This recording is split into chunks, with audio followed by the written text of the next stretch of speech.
In this video, I'm going to be showing you a couple of little drills that you can do to help mobilise around that lower back, around the hip and the SI joint. I really like this drill, particularly for if you have issues with lower back pain or if you find that your back goes into that acute lower back spasm. These are some really nice gentle drills to help sort of begin an initial movement to get things moving once more fluidly. So to begin with, we're going to start with the cat-cow movement. So traditionally, this movement can be done on all fours, like so. And you want to have it so that the knees are under the hips, hands are placed under the shoulders. So you're creating that sort of neutral spine in all fours.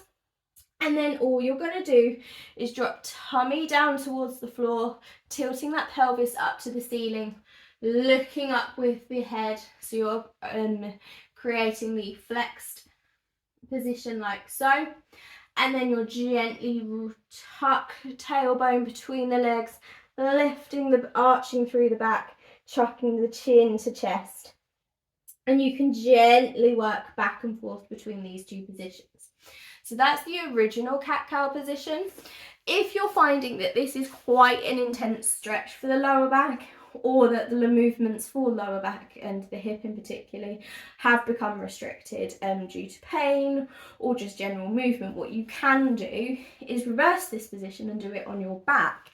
So you would be laying flat onto your back, knees are bent up, and then it's a much gentler movement as you work the tilt of the pelvis.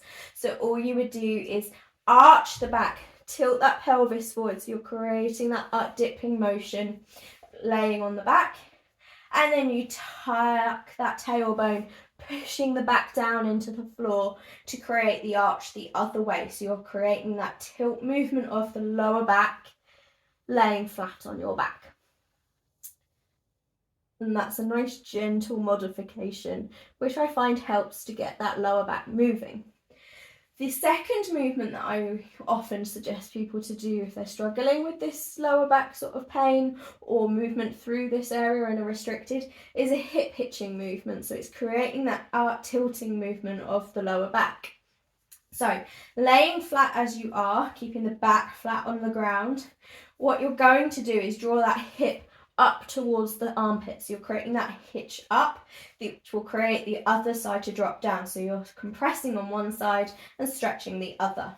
Then you just gently rotate and switch to the other side so that you're drawing the other hip up towards the armpit, dropping the other away. And you'll create that sort of wiggly bottom movement laying down. And what you should find is you'll create a nice movement or sort of shearing type movement nice and gently as you create this hip hitching movement.